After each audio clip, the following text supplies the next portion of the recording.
Welcome to the STR Data Lab.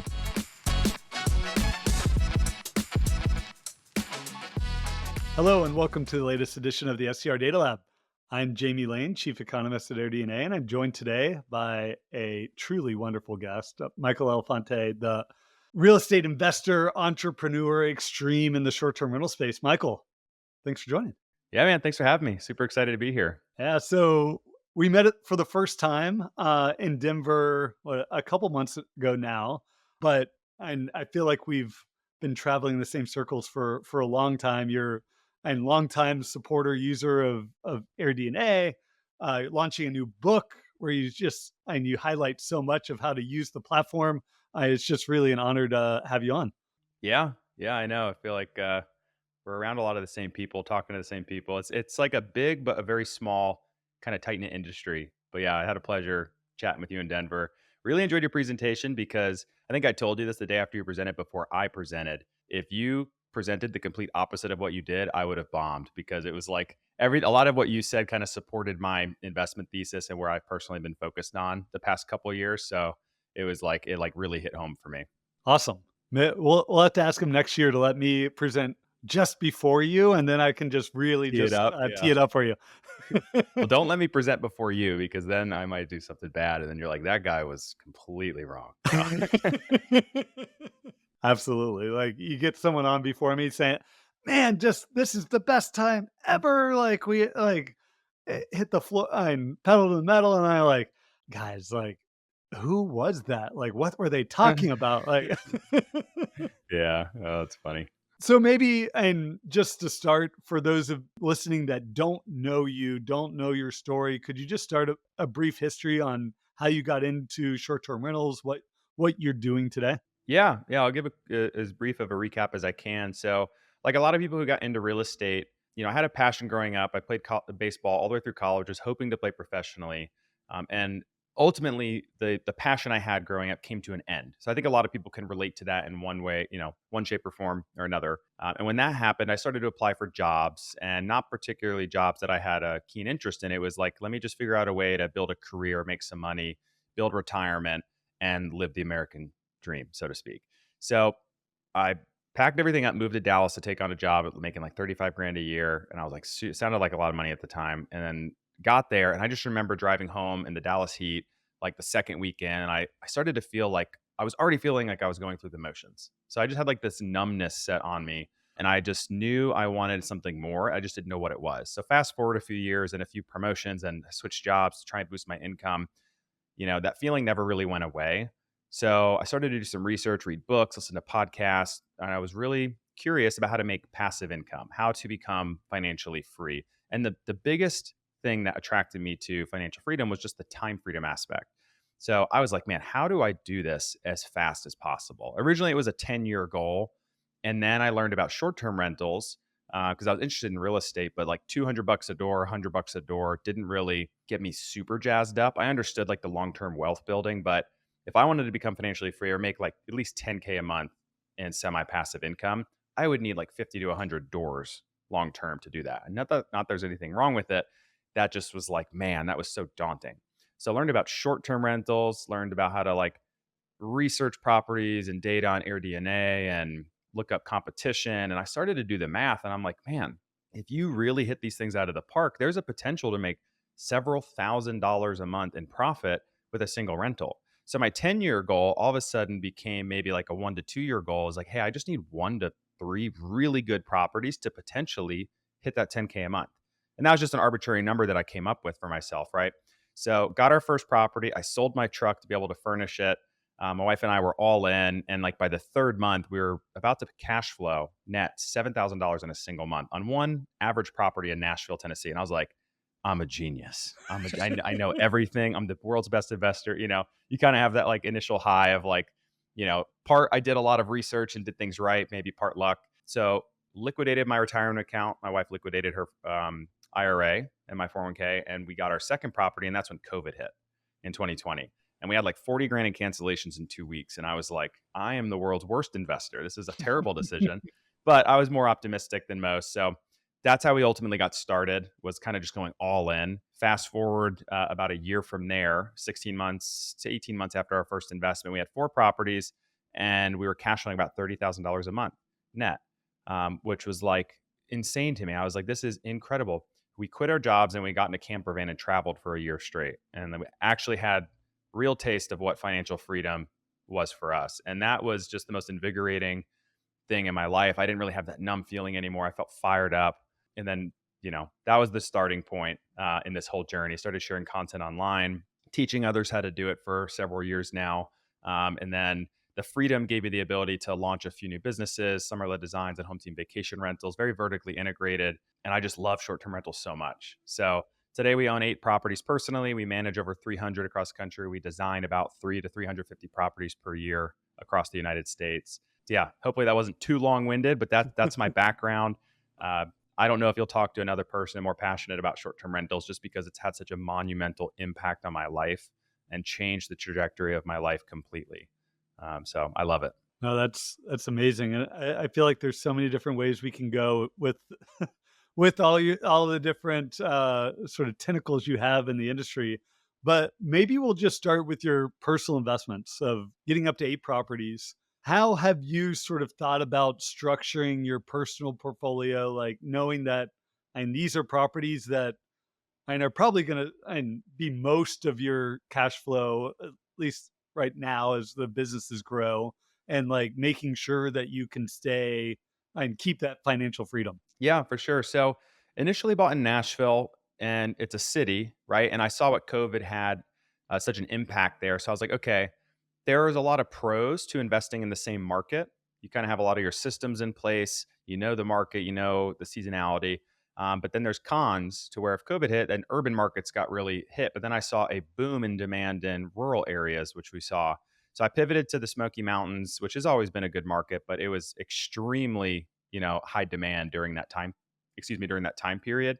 So I said, okay, well, what if I diversify location and diversify my cash flow and also diversify risk, quite frankly, with regulations changing quite quickly, especially in the metro areas. So I started to look at more vacation markets.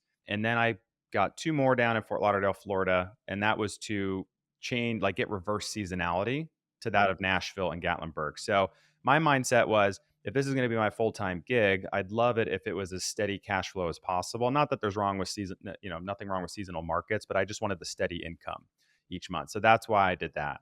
And then I have 2 now in Asheville, North Carolina as well. And part of why I loved your presentation at Denver so much is because part of the reason I invested in Western North Carolina, I live in Greenville, South Carolina, a booming city, growing in population. I saw the population changes and growth around the country during and post COVID, like the mass migration that everyone heard about.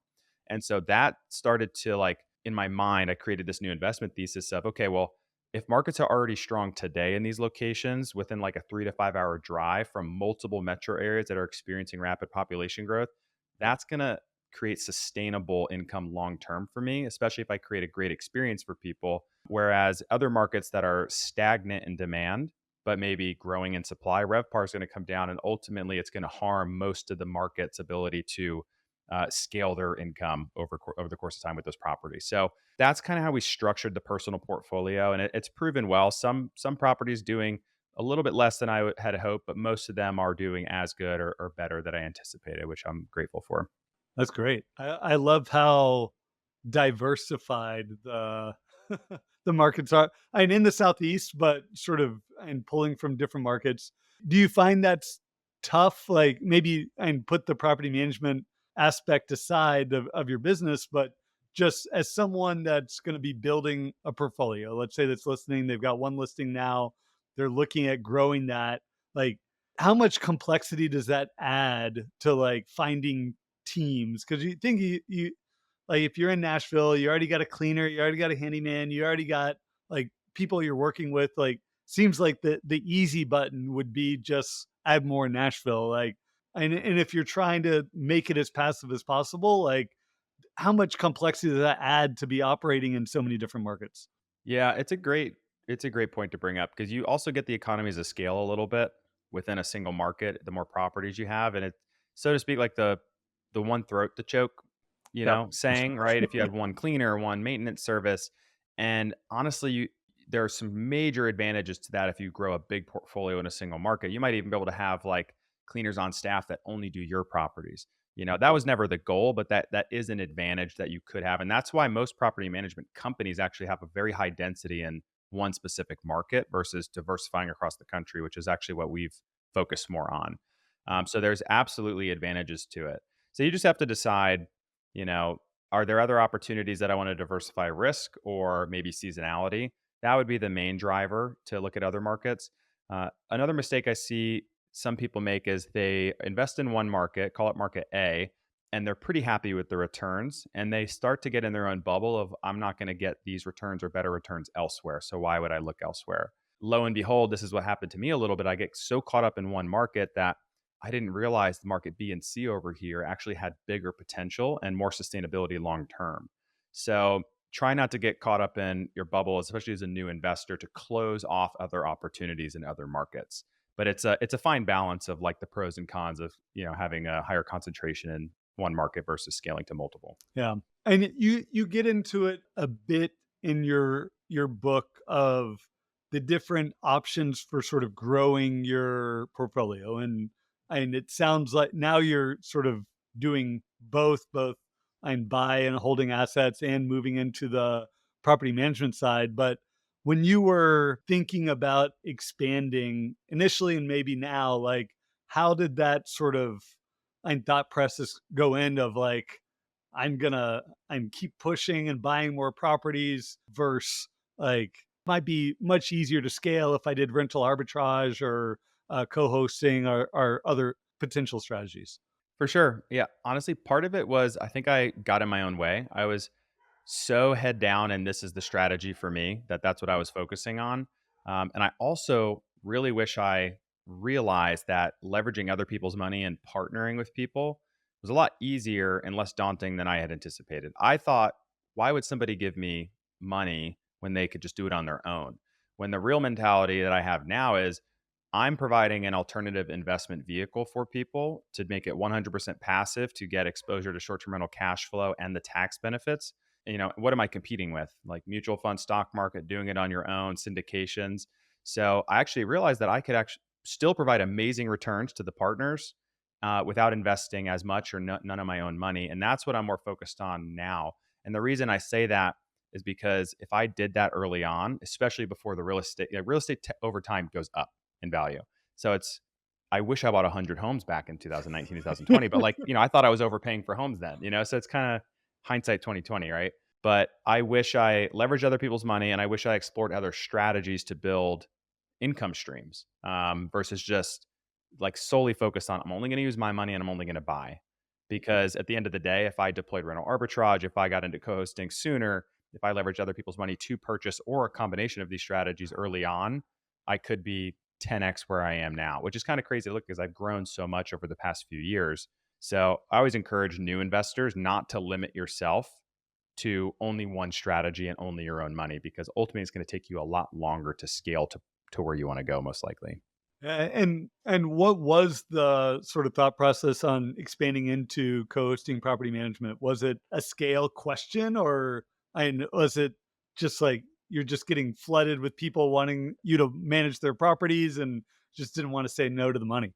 It's kind of funny. I told myself I would never get into property management for other people. Again, it was just like limiting belief. It seems like all the worst parts of Right. owning real estate, like, oh, I'm going to operate other people's properties. Yeah. I think initially I was like, I never want to be a landlord for other people, but it's a little bit different with short term rentals. So the mindset shift I had to get over was I can build a business and create a lot of value and potentially exit that business in the, distant future for a multiple on profitability. That's what made that attractive, because I had to get out of the mindset of, oh, it's a cash flow vehicle to manage for other and create work for myself. That's what initially I thought versus, hey, let me systematize this, build a team that can run at speed and scale and ultimately sell at a multiple of EBITDA. And I've learned over the years, like how property management companies are valued. And typically the bigger you grow and the higher EBITDA, you kind of reach different floors of what you can sell for. So that became more attractive from like a long-term play, and also providing a service that I felt like in most markets honestly is a struggle for people to find good property managers that do your property justice in terms of the revenue that that property should be bringing in. A lot of PMs are good with just like property maintenance and checking in on them, but that's only like part of the battle. Like generating revenue and a return on an investment for a homeowner is what I feel like a lot of PMs kind of fail in. So how do you guys do it? What's your differentiation? It sounds silly, but think of it as self-managing at scale. We have a full team, in terms of guest communications, maintenance, communicating with cleaners, onboarding, guest relations, all of the above. But we try and operate very nimbly. Nimbly, is that even a word? Nimble, nimbly. I put it in Webster for me. I Right? like Um, it. Yeah, so I think what a lot of PMs do is they create big expenses for themselves by being highly concentrated in one area. They buy office space, they rent office space. Then they're like, well, might as well save money on cleaning. So let's buy another facility and have laundry in house. And then we'll have cleaners on staff and create W-2 wages. So a lot of people create expenses for themselves early on in a business that's not supporting them to be able to scale effectively. And a lot of self managers that listen to your podcast, they're like, why would I hire a PM if I can effectively manage remotely myself? So there are certain things you have to implement at scale to make sure that you don't drop the ball in certain areas. However, we've been able to do that by basically taking the same strategies we do self manage wise and just deploy that in different markets. So that's what we've done. It's honestly nothing crazy. It's quite simple. Yeah. So one of the key lessons I got from your book was to not hire a property manager. So Yeah, my business partner probably kicking me for saying that. Yeah, it's kind of funny. In the book that I wrote, which is titled "Investing in Short-Term Rentals: The Fast Path to Financial Freedom," I'm always encouraging people who have the time, which doesn't take a ton of time, but who have the time and ability to self-manage to at least start by doing that. Because most PMs charge 20 to 30% of the gross rental income. If your goal is to scale and make this your full-time thing, it's going to enable you to reach those goals quicker versus outsourcing to a PM. Also, I think it's great to be able to learn the ins and outs of the business before deciding I want to outsource. You may love it, you may hate it. If you hate it, you can always go outsource again, but it's a lot harder to, without knowing what it's like to self-manage or knowing the power of it, to then like decide to pull it back in-house later on, you know? But I think there is a point in time in investing career and the portfolio size that it definitely makes sense to outsource if you're not going to build your own team and hire VAs, maybe some employees to help run the day to day. Because the whole point and reason that we get invested into real estate is to create financial freedom so we don't have to trade our time. A portfolio will get to a certain size where you're going to create a job for yourself. So it's just finding that right balance and what hour per week commitment you're willing to commit and at what point you want to offload that. And at that point in time, then I would recommend either hiring and building a more formal like property management business for yourself, or outsourcing to a good PM. no, that makes sense. Have you seen like a great way to actually like find and evaluate property managers? And now that you're in it, you're seeing people like do it. How do you suggest people actually go out and find someone? Well, and I'll do it and combine that question maybe with just like finding a cleaning team too. Of like you're gonna need someone local. So whether you're finding property manager, finding a cleaning, your on the ground staff, like how do you go about that? Yeah, and here's the beauty of the internet is all of this information is so readily available at our fingertips that it makes it easier for, and I call it democratizing short-term rentals. That's what the internet did, right? I mean, you don't have to rely on a local PM. Even the early days of the internet where local PMs had to pay for marketing or ads or placements in on billboards. Like, how am I going to find where to use a vacation rental or where to find one, right? Airbnb has helped democratize that. AirDNA has helped democratize the data for an everyday investor to understand what properties are making, where they're located, and you can very easily find out who's managing those properties, either on AirDNA or looking at the Airbnb listing and just looking at the host, right? The host, yeah. So if I were trying to figure out, what PMs are in that space, I would go and try and find as many properties on AirDNA that were managed by them. All you need to do is find one and then go to the host profile on Airbnb or Verba or go to the direct booking site and then look at all their properties. And I would cross-reference the images from the properties to AirDNA and I would see what revenue they're bringing in and look at the reviews and ultimately make the decision, if once you learn how to actually properly forecast revenue for a property, you can make the judgment of, wow, they're doing way worse, on par, or way better than I would have forecasted for myself. Because that's the most pivotal thing, is like that's going to drive the ROI for your investment is how the revenue is, how the expense is managed. So that's number one. Number two is, going back to the reviews. You want to make sure that guests are having a great experience. You want to provide an amazing experience and also provide good hospitality. But reviews will kill your business, especially on third-party OTAs like Airbnb. If you don't have good reviews, you're going to struggle. And most PMs I've found, especially on booking sites like Airbnb, is that most of them are not super hosts. A lot of them have very subpar ratings, and that's going to kill your search ranking placement when people are trying to find you. So you want to make sure the PM drives revenue and does a good job and gets good reviews. Those are like the two most critical things when you're first evaluating. And then the last thing I'll mention is, most PMs are going to hate me for saying this, but we take a lot of business from other large management companies because a lot of them charge fees, which it's not necessarily anything wrong with it, but I call them hidden fees to to homeowners. So if you go to Vrbo and you look at a property and you select dates, and then there's a drop down to look at the host fees. And most management companies will actually charge the same management fee on an OTA as they do a direct booking site. And the reason I make that distinction is because it makes sense for a management company to charge a management fee on a direct booking site. One, it's still probably cheaper to the guest because Airbnb charges the guests like 12, 15%, right? Mhm. But two, they incur marketing fees. They have a team that actually builds and manages the website, so on and so forth. But I think it's weird that they charge it on the OTAs. And the reason I say that is because not only are they paying the Vrbo fee or the Airbnb fee, but they're also now marking it up 10 to 15% on top of that. And most homeowners are not aware. And the PMs keep 100% of the fee. So I just ran over this example with somebody on the phone right before this podcast. And we looked at the Vrbo listing for a PM they were considering, and they charged 20%. So on $1,000 booking, the company's taking 200, but they also charge a 15% markup on the nightly rate as host admin fees and other fees. So they're making $300, actually more than that, $350 out of every $1,000 that is shown to the guests when they're actually selecting dates. So their true management income is 35%, not 20%. Right. So that's where it gets a little wonky. So I would check those three things if I was evaluating a PM. And then your second question was around cleaners.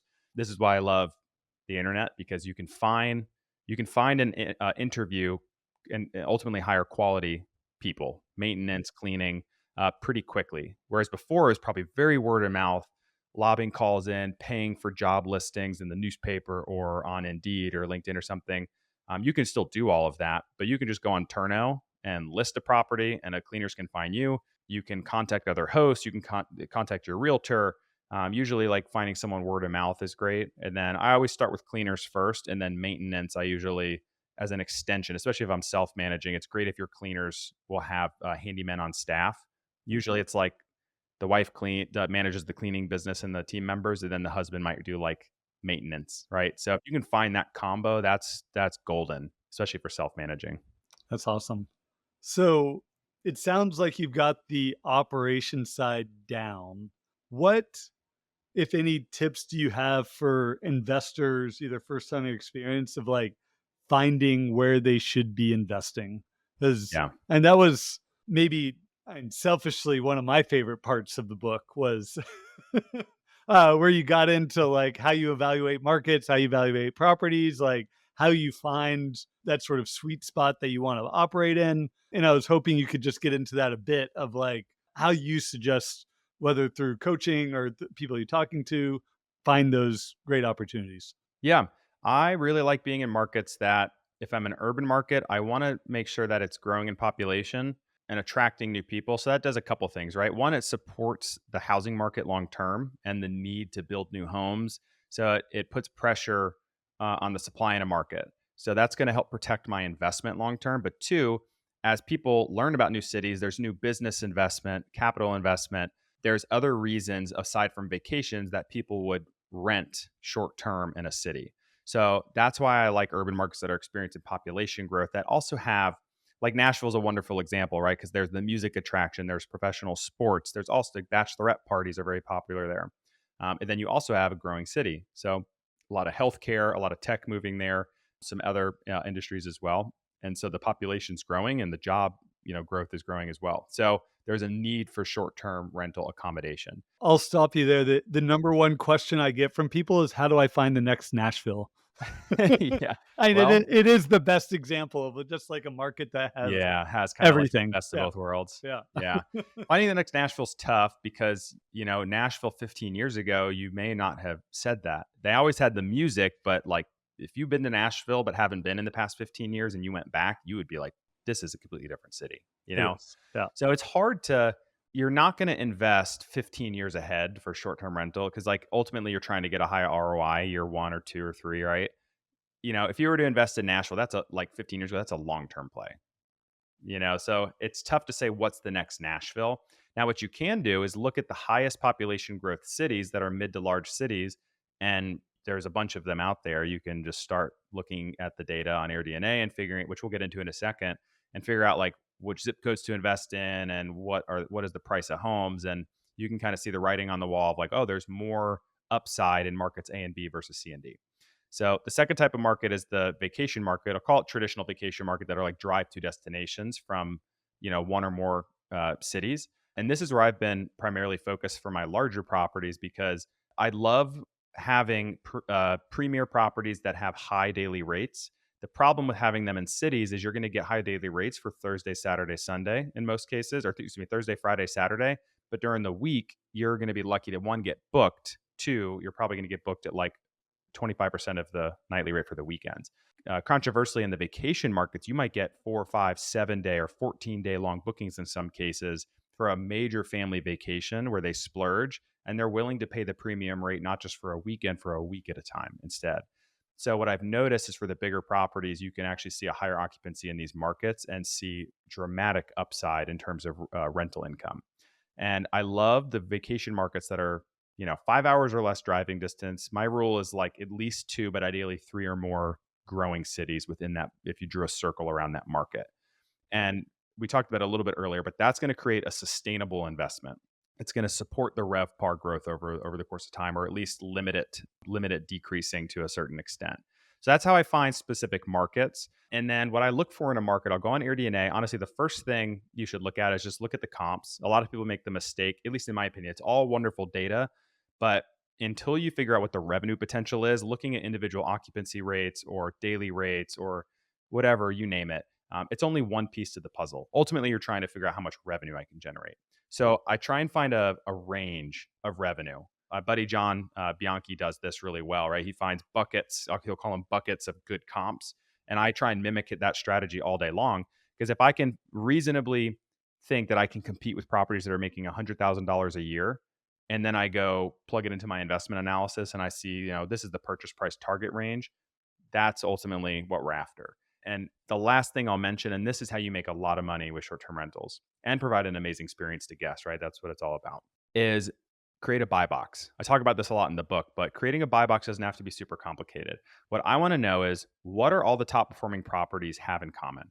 Are they located in the same zip code? Do they all have 3 bedrooms or 4 bedrooms? How many people do they accommodate? Do they have big outdoor spaces? Do they have a pool? So I like to note all the must-have non-negotiable amenities. The Smoky Mountains, very common. Hot tub, fire pit, maybe a game room, right? These are non-negotiables. If you don't have them, it's weird for you to rent in the Smokies. And then this is how you become a top performer. What are the 1 to 3 things that I can add that very few or maybe even nobody has? This is where you have to be part visionary. Can I put a golf simulator in? Can I go over the top? Can I put a pickleball court in? Can I do X, Y, and Z? You name it. And that's how you create an irresistible listing that people are sending to all their friends. Like, oh my God, I don't even care what it costs. We have to stay here, right?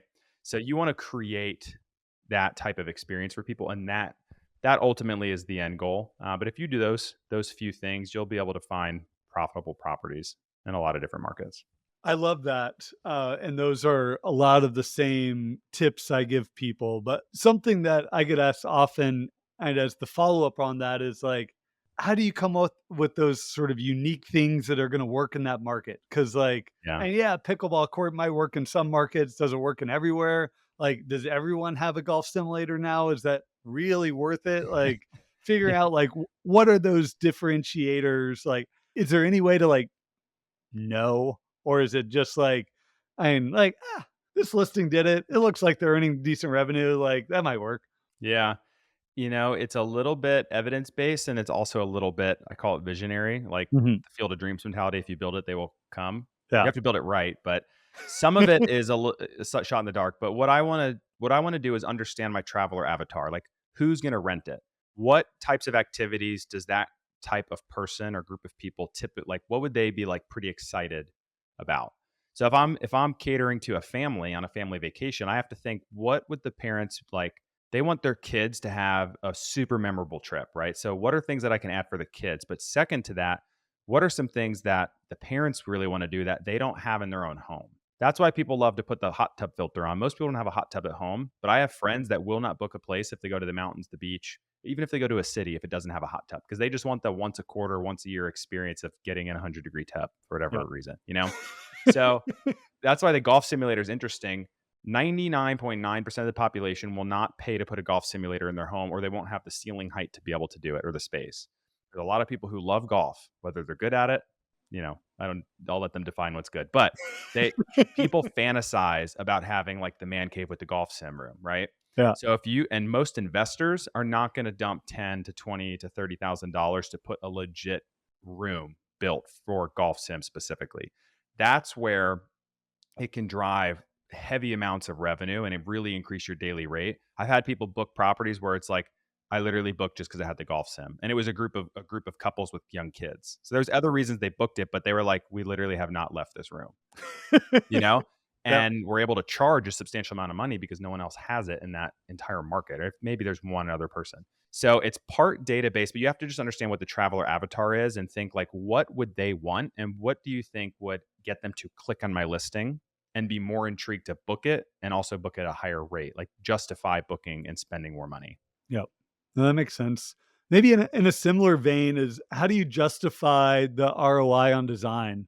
Yeah. So honestly, this you can actually probably come up with the numbers that are more like a direct input and output.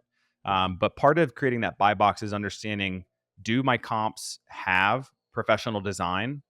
You can go look at like Summerlin Designs or other professional design companies out there and look at their portfolio.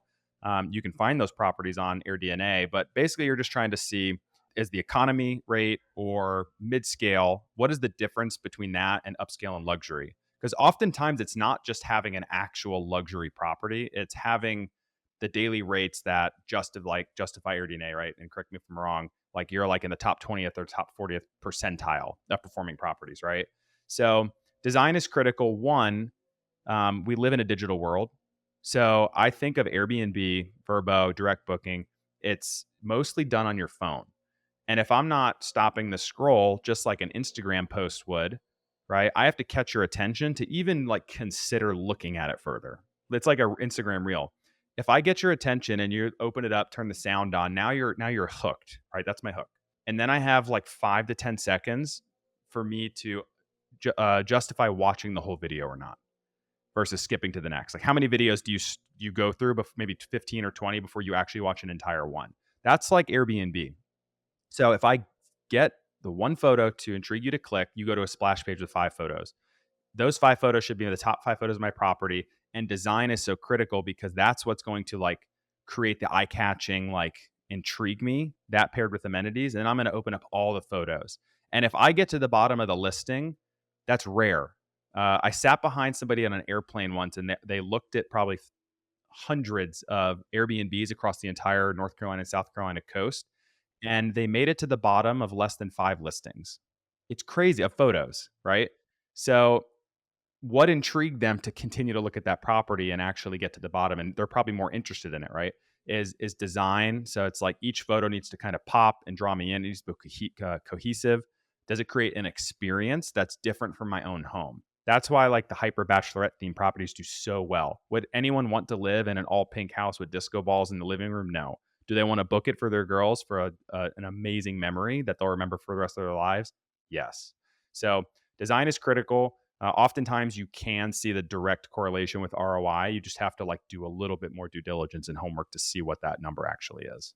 Yeah, and are there anything and as part of the sort of design and setup that you see are like clear wins in terms of like these are things definitely do, and are there things like on the opposite end of the spectrum of like see people spending money on these all the time, and like it's probably not worth it for a short term rental, and maybe worth it like if you're doing your own home, like and you like what have you seen like work versus not work? Some of this actually goes back to like what to technically rehab or not. So a lot of people think, oh, I need the kitchen to be brand new. I need the bathrooms to be brand new. And it certainly helps, right? Especially if it's a vacation rental with families visiting. Mom or dad might want a nice kitchen, nice bathrooms, whatever. But it's not going to be the primary revenue driver. Every home has a kitchen and bathrooms. Not every home has incredible design, murals, pickleball courts, whatever else you want to throw in there, right? So you have to figure out where to spend money that gets you the highest return on the dollars actually invested. So I do see a lot of people, they first consider, especially if they're not used to investing in real estate, or maybe they're doing long-term rentals, what actually increases my monthly rent or increases the after repair value of the property. Oftentimes it's not the exact same thing that's going to drive the higher rental income as a short-term rental. Okay. So maybe getting into the I feel like I'm just like going through the book, but getting into the last few chapters of like the operation side, and maybe this is and as a segue into the property management company of like one, how today are you growing your property management company? And then what do you see as those levers that really like cause you to stand apart? Like, is it the revenue management? Is it creating and opportunities for direct booking and the sort of savings that can come along with that? And you already talked about sort of driving high reviews, but like through your sort of self-managed philosophy. But what are the aspects of that sort of business that you've seen be successful? Yeah, it's a culmination of all the things you mentioned. But at the end of the day, I think focusing on revenue management is the number one thing. And all of those other things you mentioned play a part into it. But if, a property management company is trying to sell you on, we have this amazing direct booking site, we spend this amount of money on marketing every month, we pay for ads, it's like, that's wonderful. But like, what's the rental income on these properties? And like, is it at or above my expectations? If it's not, and it's below, especially if it's below market average, then it's what you're doing isn't working. Or maybe it's working, but you're not doing all the other things that are necessary for this property to reach its full potential. So I think if you do right by homeowners and you help them get a really good yield on their investment, that's going to help one, the organic growth, but two, it's going to help them want to go get more properties and bring them back to you too. So we have a lot of repeat customers that have multiple properties with us. And then the last thing I'll mention is talk about it. There is nothing more powerful than a business or a personal brand. And there is no easier time in history than today than to create that at very low or no cost with social media. So that's social media has helped me scale my businesses. I don't drive a ton of organic content to the management company, but we do have a following on our management company's Instagram. And the reason I say talk about it is say, if you're looking to grow that business or really any business, hey, here's this property. And before it was doing X numbers with this property, another property management company. And since we took it over, we implemented these three changes and now we're making this much per month. So the homeowner is profiting an extra, X dollars per month or per year. If you're interested in this, DM me the word start. It's like have a call to action. If people Yeah. don't know, they're not just going to like knock on your door one day and be like, do you do property management? And like, is it good? So you got to like let people know. But there's no better time in history than today than to just pump that on social media because you can reach millions of people like anybody can. It's wild, right? Versus before you had to have the money to spend to get in front of that many people. So that's where I think it's a little special. And if you look at most PMs and legacy property management companies that have been around for 10, 20, 30 years, it's hard to change in any business, right? Change is hard and it becomes harder the longer you wait to make it. So a lot of those folks are not willing to make that change, and they're killing their homeowners, and the homeowners have no idea because they're not used to anything else. Yeah. That's normal to them. How much time a week do you spend on revenue management per property?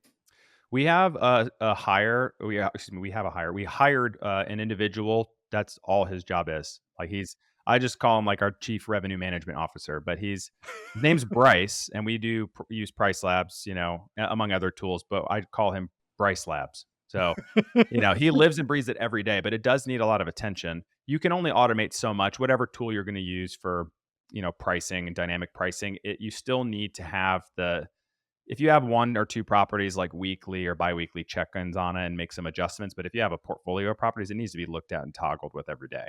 Is that an aspect of the business that you enjoyed prior to sort of scaling and having your Bryce Labs? Yeah, well, funny enough, I still manage my own pricing for my personal properties. I let my team manage everything else, but that's one thing, like, I don't know, for me it's so strategic and I know my property so well. I probably should just hand it over to Bryce and the team, but it's one thing, like, it doesn't take a ton of time for me, so like I still like to talk. Maybe over a cup of coffee every few days, I'll just take a peek at what we're doing, how we're pacing, and I'll make some changes. Yeah, I see that something personally like that. That'd be really hard for me to sort of Yeah. hand over the Oh reins gosh, and on. there, it's funny you bring it up because a lot of this is so sad. A lot of the PMs that frankly we just take business from is they're still using static pricing. We bought a management company and they're an amazing team of people, but they were running on an old property management software that was like uploaded through like a disk. It was not web based, not dynamic. If it crashed, they're screwed. And they Yeah, were manually entering bookings every day as they came in. So things were not, the calendars weren't synced, and then they didn't use dynamic pricing. So it's like static pricing, like not a dynamic management setup at all. And they had a great team and great properties and they did well. I just don't think they knew how much better they could be doing. So we've implemented a lot of those systems and we've seen big increases in revenue for our homeowners there. yeah.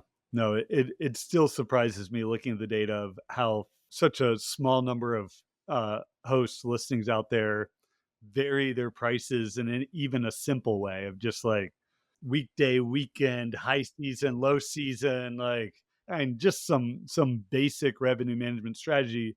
And even if it's just using like looking at the AirDNA data of like, all right, like what is everyone else doing, like varying by month, or by high weeks, low weeks, like should I be getting more on the weekend or weekday? Like it's Yeah. One thing to actually elaborate on that, Jamie, is a lot of people, are happy with bookings and they're like, oh, where can I increase my prices where maybe I'm getting booked and could be getting booked more? And what I found is that does help boost your revenue if you can get a little bit more on certain demand days. Most people don't understand that lowering their prices on low demand days is actually where you're going to get the most dramatic increase in rental income. yep. And the reason behind that is because, like, take Nashville, we are talking about that earlier. Hmm. Most people make pretty good money just by getting Thursday to Sunday booked. Yep. That's great, but a lot of people struggle to get midweeks booked. And it's not that people aren't traveling midweek. It's like the demand is that much less. So the supply that they have to choose from is so much greater.